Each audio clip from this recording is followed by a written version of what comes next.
At 7:32 a.m. on February 10, 1942, Lieutenant Commander John Thach watched 6 Japanese Zeros diving toward his 4 Wildcats over Wake Island, knowing his pilots had maybe 90 seconds before they died. 37 years old, 214 flight hours in Wildcats, 0 kills against Zeros. The Japanese had sent 18 Mitsubishi A6M Zero fighters to sweep American patrols from the morning sky. Thach's Wildcat was slower. The Zero climbed faster, turned tighter, and could outmaneuver any American fighter at any altitude. Japanese pilots knew it. American pilots knew it. The math was simple and brutal. A Zero could outturn a Wildcat in 14 seconds. 14 seconds to get on your tail, 14 seconds to line up guns, 14 seconds to kill you. By February, the Pacific Fleet had lost 43 Wildcats in 1-versus-1 dogfights with Zeros. 43 pilots who tried to turn with Zeros. 43 funerals. The pattern never changed.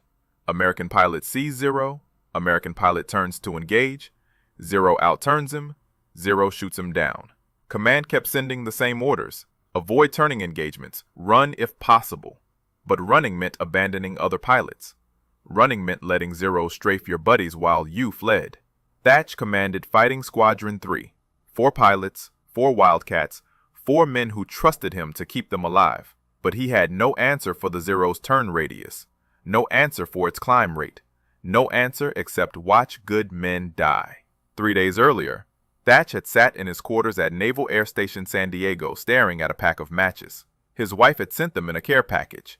20 wooden matches in a thin cardboard box. He'd been thinking about the Zero problem for weeks. How do you beat an enemy who can outturn you? How do you survive when the enemy is faster, more agile, and flown by pilots with 2 years of combat experience? Thach picked up 2 matches, held them parallel. Then he moved them in opposite directions, weaving them past each other. The matches crossed, crossed again, never separated, always supporting each other. And something clicked in his brain. What if 2 Wildcats didn't fight independently? What if they flew as a pair, weaving back and forth? If a Zero got on one Wildcat's tail, that Wildcat would turn toward his wingman. The wingman would turn toward him. They'd cross paths. And the Zero chasing the first Wildcat would fly directly into the second Wildcat's guns. It was insane. It violated every fighter doctrine in the U.S. Navy manual. Fighters fought alone. Pairs stayed together for navigation. But when combat started, you split up and fought 1 versus 1. That was how air combat worked. That was how every pilot had been trained since 1918. But Thach couldn't stop seeing those matches weaving together. Couldn't stop thinking about 43 dead pilots. If you want to see if Thach's Matchstick weave worked against Zeros, hit that like button right now. And subscribe, because what happens next is insane. Back to Thach. He'd called his wingman, Lieutenant Edward O'Hare, into his quarters that night, showed him the matches, explained the weave. O'Hare stared at the matches for 30 seconds. Then he looked at Thach and asked one question. When do we test it? 4 days later, Thach was about to find out if his matchstick trick would save lives or get 4 pilots killed. The 6 Zeros were 1,200 yards out and closing fast. His hand moved to the radio. Time to try something that had never been done in combat. Time to find out if 2 matches could beat 6 Zeros. Thach's voice cracked across the radio. Weave on my mark! His wingman, Lieutenant Junior Grade Edward Bassett, was 800 feet to his right. 2 more Wildcats, piloted by Ensigns Daniel Sheedy and Edgar Colson, flew another 1,000 feet beyond Bassett. 4 American fighters in a loose line, 6 Zeros diving from 11,000 feet. Standard doctrine said split up, turn independently, fight alone. But Thach keyed his radio and gave an order that had never been spoken in U.S. Navy combat. Bassett, on me. Weave pattern. Execute. Bassett turned his Wildcat toward Thach. Thach turned toward Bassett. They flew directly at each other. The Zeros dropped to 8,000 feet. Japanese pilots probably thought the Americans were panicking. Probably thought 2 Wildcats were about to collide. But Thach and Bassett didn't collide. At 400 yards, both pilots banked hard. Thach pulled left. Bassett pulled right. They crossed paths with 200 feet separation. Then they kept turning, coming around to cross again. a figure-8 pattern, 2 aircraft weaving back and forth like those matches on Thach's desk. The lead Zero pilot picked Bassett, committed to the tail chase, closed to 600 yards. Standard Zero tactic: get close, use superior maneuverability, hammer the target with 20mm cannon fire. The Zero pilot probably expected Bassett to try turning with him, probably expected an easy kill. But Bassett didn't turn away from the Zero. He turned toward Thach. The Zero followed, lining up guns. 500 yards. 400 yards. The Zero pilot had Bassett centered in his gun sight, 3 seconds from firing. Then Thach's Wildcat came screaming through the weave pattern from the opposite direction. The Zero pilot suddenly had a new problem. He was chasing Bassett, but Bassett was flying directly toward another Wildcat, and that Wildcat had guns pointed straight at him. Thach opened fire at 300 yards, 6 .50 caliber machine guns, 70 rounds per second. The Zero pilot had one choice: break off the attack or fly into a wall of bullets. He broke off, pulled hard right, climbed. The other 5 Zeros scattered. For the first time in Pacific combat, Zeros were running from Wildcats. Sheedy and Coulson had watched the weave work. Now they tried it. Sheedy turned toward Coulson. Coulson turned toward Sheedy. 2 more Wildcats weaving. Another Zero committed to Coulson's tail. Got to 400 yards. Then Sheedy came through the weave and the Zero pilot flinched, pulled up, disengaged. The dogfight lasted 6 minutes. 6 Japanese Zeros versus 4 American Wildcats. Standard outcome should have been 4 dead Americans, but when the Zeros finally climbed away and headed northwest, all 4 Wildcats were still flying. Thach checked his fuel, checked his wingman. Nobody hit. Nobody killed. The weave had worked. Thach landed at Ford Island 40 minutes later. His hands were shaking, not from fear, from adrenaline, from the realization that maybe, just maybe, American pilots didn't have to die every time they met Zeros. But Fighter Command wasn't convinced. Thach filed his combat report that afternoon, described the weave, explained how it worked, recommended immediate adoption across all fighter squadrons. The response came back 3 days later. Interesting tactic, needs further testing, not approved for widespread use. Thach stared at that response for a long time. 43 pilots dead in February, and Command wanted more testing. Meanwhile, the Japanese were planning something bigger, something that would test the weave against odds no fighter pilot had ever faced. Because in 68 days, Thach would be flying over an island called Midway, and he'd be facing 50 Zeros with 8 Wildcats. Between February and June 1942, Thach trained Fighting Squadron 3 on the weave every single day. Morning flights, afternoon flights, night formations when the moon was bright enough. His pilots flew the pattern until they could execute it blind.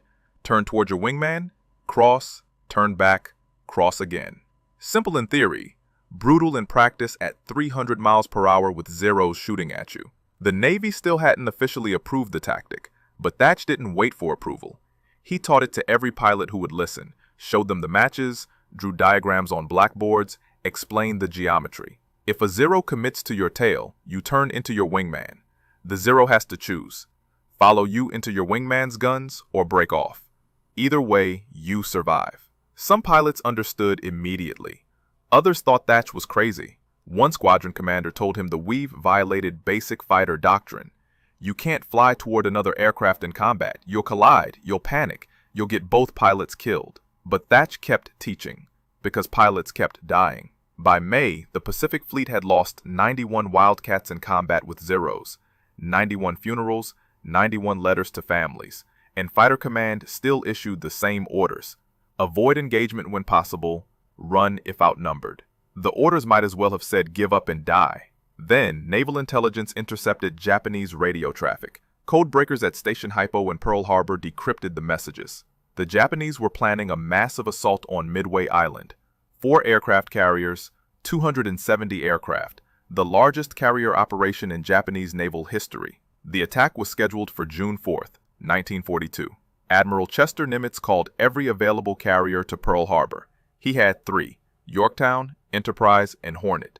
The Japanese had 4, plus 2 years of combat experience, plus Zeros that could outfly anything America had. The math was nightmare fuel. American carriers were outnumbered. American pilots were outmatched. And Midway Island had a runway that Japanese bombers would turn into rubble in the first 30 minutes. Fighting Squadron 3 got deployment orders on May 26th. Report to USS Yorktown. Prepare for carrier operations. Thach read those orders and understood what they meant. His squadron would be flying combat air patrol over Yorktown when the Japanese attacked, protecting the carrier from bombers, fighting Zeros, maybe dying. He gathered his pilots that evening, 7 men, 7 Wildcats, 7 lives depending on a trick with matches that the Navy still hadn't officially approved. Thach showed them the matches one more time, explained the weave one more time.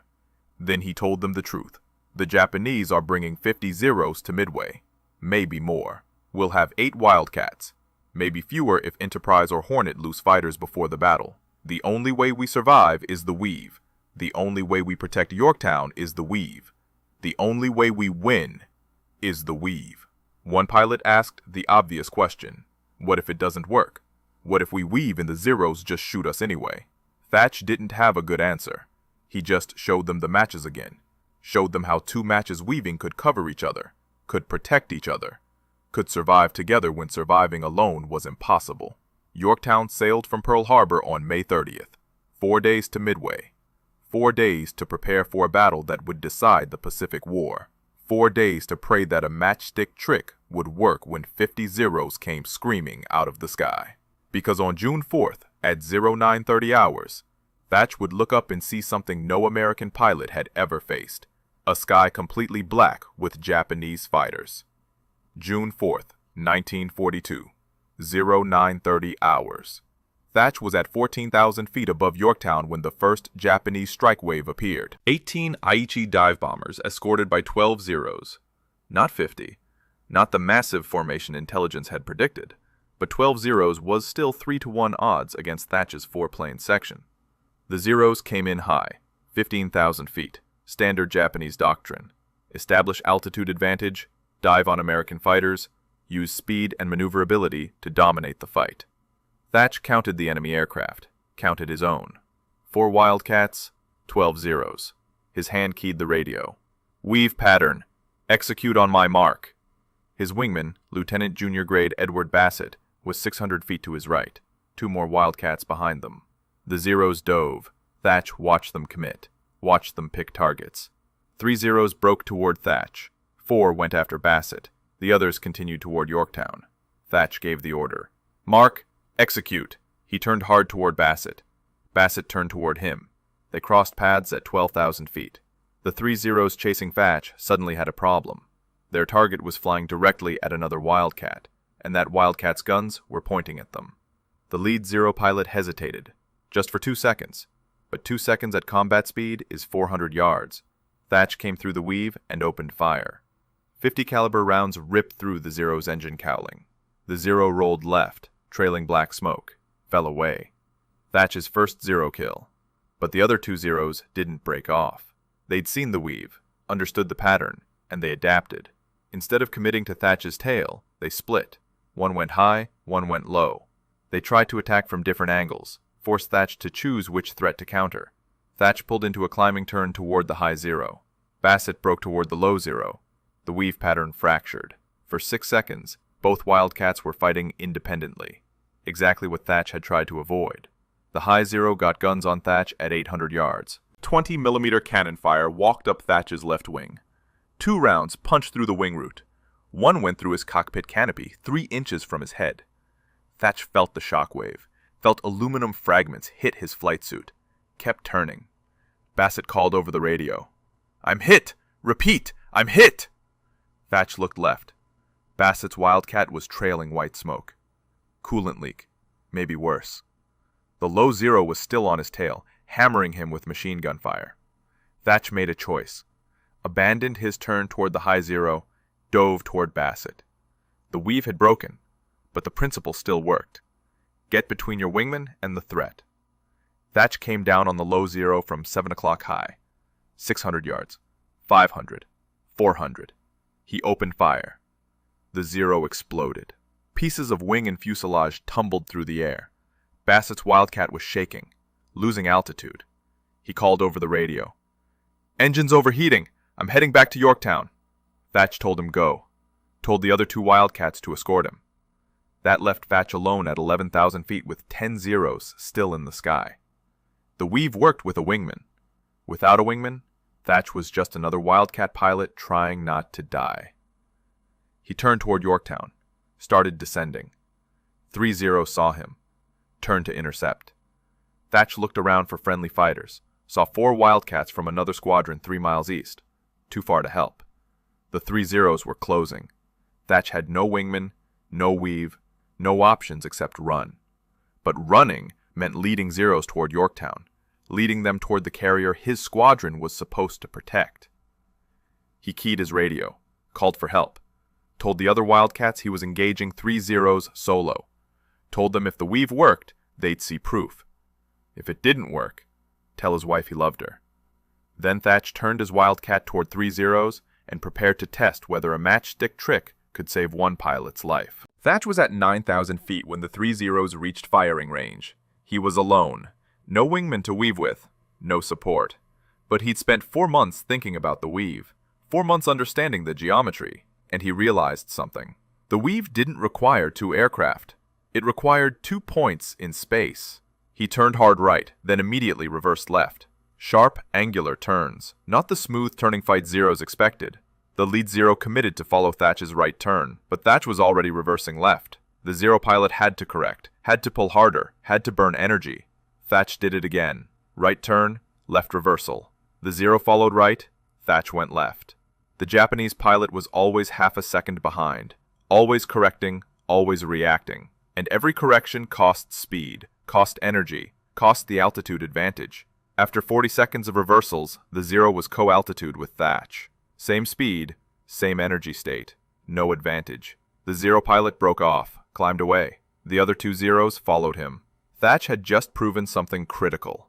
The Weave principle worked even without a wingman. Sharp reversals, constant direction changes. Never let the enemy predict your next move. Make them react. Make them bleed energy. Make them quit. He landed on Yorktown 20 minutes later. Bassett was already aboard. His Wildcat had taken 4 hits, but the engine held together long enough to reach the carrier. The other pilots from Fighting Squadron 3 were debriefing in the ready room. They'd all seen Thach's solo fight. All watched him survive 3 Zeros alone. Word spread through the fighter squadrons that afternoon. Thach's Weave works, even solo, even outnumbered. By evening, pilots from Enterprise and Hornet were asking Thach to explain the tactic. He showed them the matches, drew diagrams, demonstrated the reversals. Some pilots tested it that night.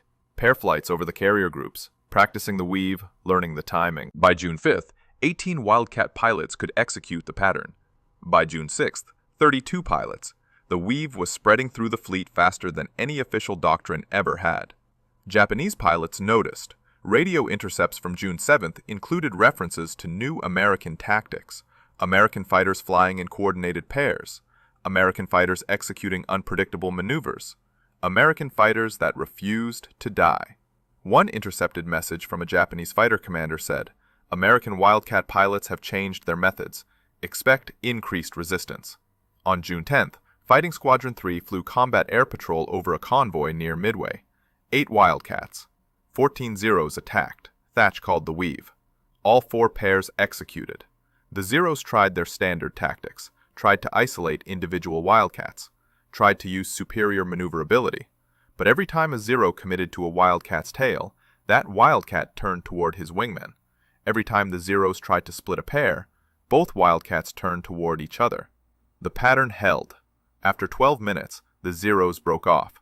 They damaged 2 Wildcats, but scored 0 kills. The Americans had shot down 3 Zeros. 3 confirmed kills. First time in Pacific combat that Wildcats had a positive kill ratio against Zeros in a major engagement. Fighter Command finally took notice. On June 15th, Commander John Thach received orders to report to Pearl Harbor. Report to Admiral Nimitz. Prepare a formal briefing on the Weave tactic. The Navy wanted to evaluate whether this matchstick trick should become official doctrine. Thach arrived at Pearl Harbor on June 18th, spent 2 days preparing the briefing. Prepared diagrams, combat footage, pilot testimonials, kill ratios, survival statistics, everything command needed to see that the weave worked. But while Thach was preparing his briefing, Japanese intelligence was preparing something else. They'd analyzed the new American tactics. They'd studied the weave pattern, and they'd developed a counter-tactic, a way to break the weave, a way to kill both Wildcats at once. On June 21st, Thach would brief Admiral Nimitz on the weave, but on June 23rd, Fighting Squadron 3 would face 18 Zeros over Santa Cruz Island, and those Zeros would be using tactics specifically designed to destroy the Thach Weave. June 23rd, 1942, 08:15 hours, Santa Cruz Island. Fighting Squadron 3 was escorting a convoy when radar picked up contacts, 18 bogies inbound from the northwest, distance 12 miles. Thach counted his Wildcats, 8 aircraft, 4 pairs, standard weave formation. He'd briefed Nimitz 3 days earlier. Nimitz had authorized field testing of the weave across all Pacific fighter squadrons. Now Thach was about to discover that the Japanese had done their homework too. The Zeros came in at 16,000 feet, but they didn't dive immediately. They circled, waited. Thach watched them orbit at altitude for 90 seconds. Strange behavior. Zeros always attacked immediately, always used altitude advantage fast before Americans could climb. But these Zeros were waiting for something. Then Thach understood. The Zeros were coordinating. 6 Zeros broke left, 6 broke right, 6 stayed high. 3 groups, 3 angles of attack. They'd seen the weave. They knew 2 Wildcats could protect each other from one direction. But 3 directions simultaneously? That was different. The attack came at 08:17. 6 Zeros dove from high. 6 came in from the left flank. 6 from the right. Thach called the weave, but his pilots hesitated. Which threat do you counter when threats are coming from 3 directions? Lieutenant Bassett chose the high Zeros, turned into them, but that exposed his right flank to the right side group. Ensign Sheedy turned to cover Bassett's right, but that broke the weave pattern with his own wingmen. Suddenly all 4 pairs were fragmented, 8 Wildcats fighting independently, exactly what the Japanese wanted. Thach saw it happening, saw the weave collapsing, keyed his radio. Reform pairs, lock onto your wingmen, execute standard weave, ignore the other groups. His pilots heard him. Bassett turned hard toward his wingman, found him, locked in. They executed the weave even with Zeros attacking from multiple directions. The high Zeros dove. Bassett turned toward his wingman. The Zeros followed, flew into his wingman's guns. 2 Zeros exploded. The others pulled up. The left group tried next. Came in at 14,000 feet. Thach and his wingman executed the weave. 1 Zero committed, flew through the crossing pattern, took 50 caliber rounds through the cockpit, fell away smoking. The right group attacked Sheedy's pair. Same result. Weave held. Zero crashed. After 8 minutes, the Japanese had lost 5 Zeros. The Americans had lost 0 Wildcats. The coordinated 3-direction attack had failed. The Zeros climbed away. But Thach knew something critical had just happened. The Japanese had adapted. They'd studied the weave, they'd developed counter-tactics. The fact that the counter-tactics failed didn't matter. What mattered was Japanese command was taking the weave seriously, taking it seriously enough to train pilots specifically to defeat it. That evening, Thach filed a combat report, described the 3-direction attack, described how the weave held even under coordinated assault, recommended immediate, widespread adoption. No more testing, no more evaluation. The weave worked against standard tactics. It worked against adapted tactics.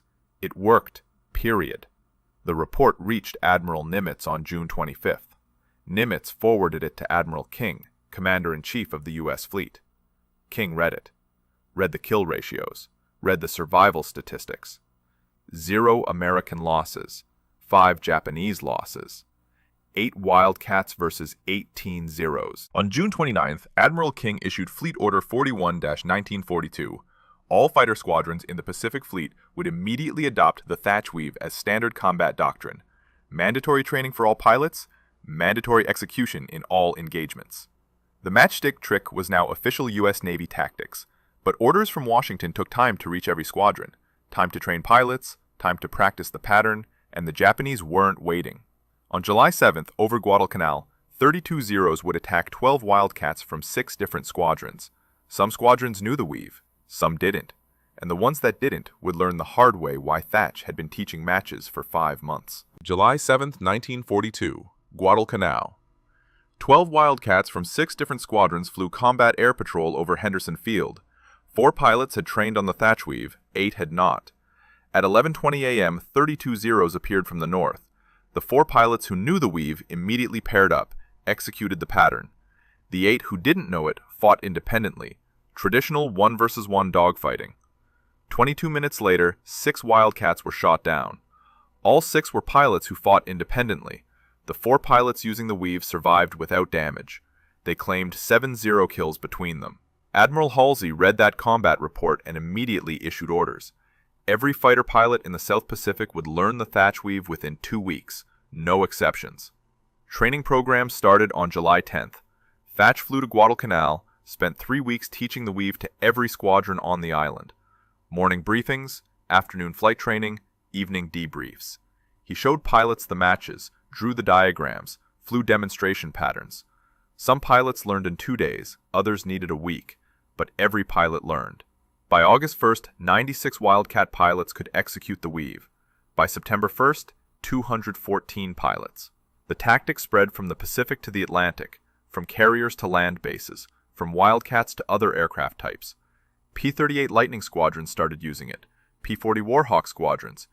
Even some bomber formations adapted the crossing pattern for defensive purposes. The results were immediate and dramatic.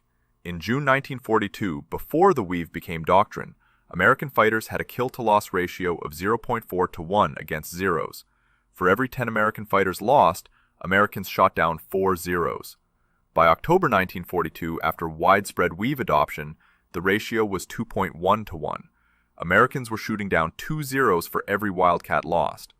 Japanese pilots hated it. Radio intercepts from September showed Japanese squadron commanders warning pilots about the American crossing pattern. Do not commit to tail chase. Do not follow American fighters into their wingman's guns. Disengage if Americans execute coordination tactics. But disengaging meant losing the fight, meant letting American fighters protect their bombers, meant giving up air superiority. The Zero was still faster and more maneuverable than the Wildcat, but speed and maneuverability meant nothing if you couldn't get guns on target, and the Weave made it almost impossible to get guns on target. By January 1943, the Thach Weave was standard doctrine across all U.S. fighter squadrons. Army Air Force adopted it, Marine Corps adopted it, British Royal Navy pilots started learning it for their carriers. The tactic that started with 2 matches on a desk in San Diego had become the foundation of Allied fighter doctrine. Thach received the Navy Cross in February 1943.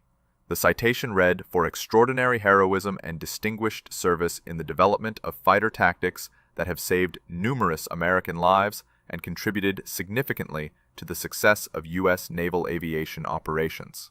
But Thach didn't care about medals. He cared about numbers. In the 6 months before the Weave, the Pacific Fleet lost 137 Wildcats in combat with Zeros.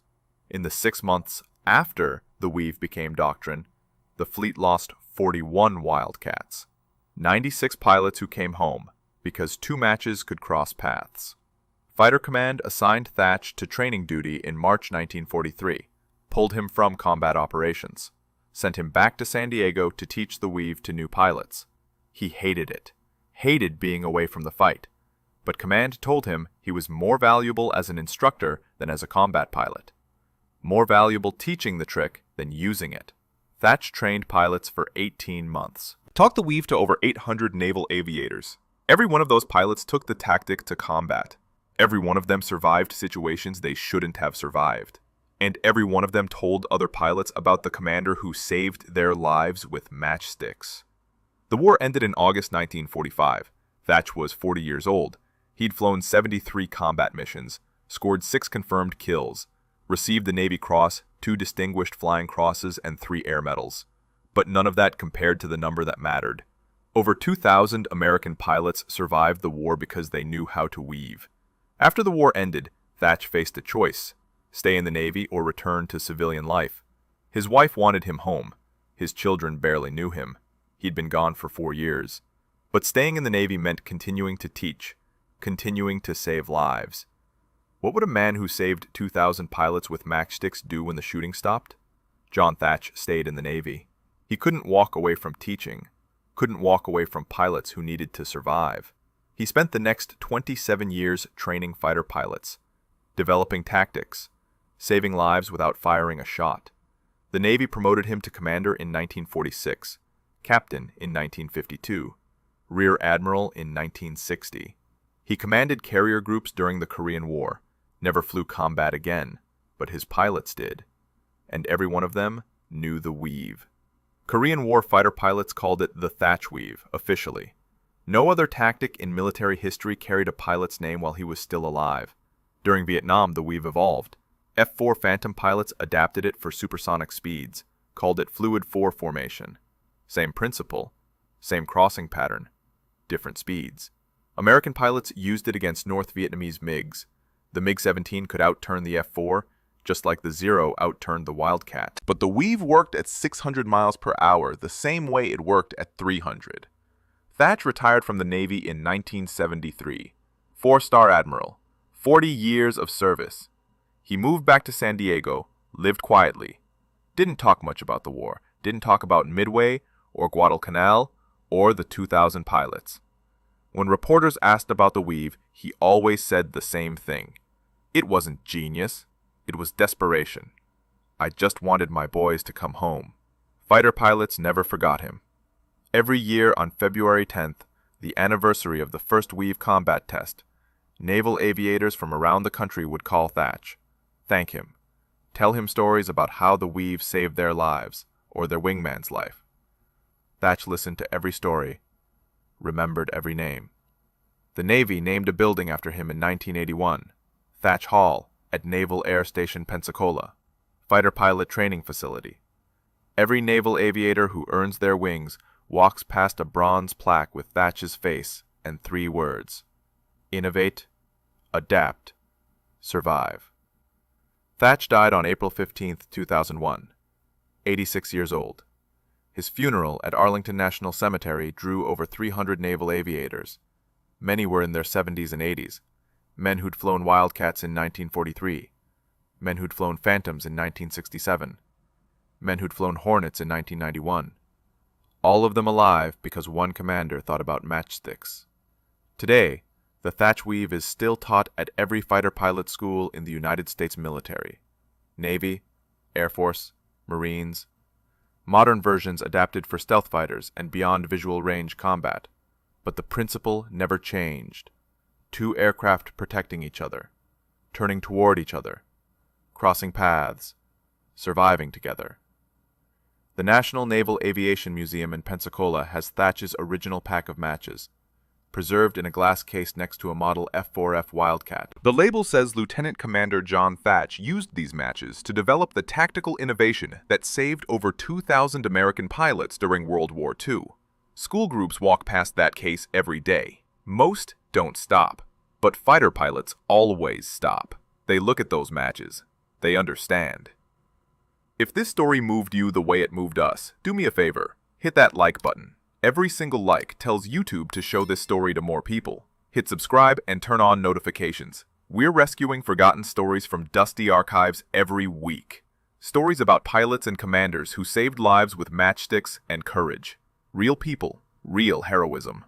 Drop a comment right now and tell us where you're watching from. Are you watching from Texas, Germany, Australia, Japan? Our community stretches across the entire world. You're not just a viewer. You're part of keeping these memories alive. Tell us your location. Tell us if someone in your family served. Just let us know you're here. Thank you for watching. And thank you for making sure John Thach doesn't disappear into silence. These men deserve to be remembered, and you're helping make that happen.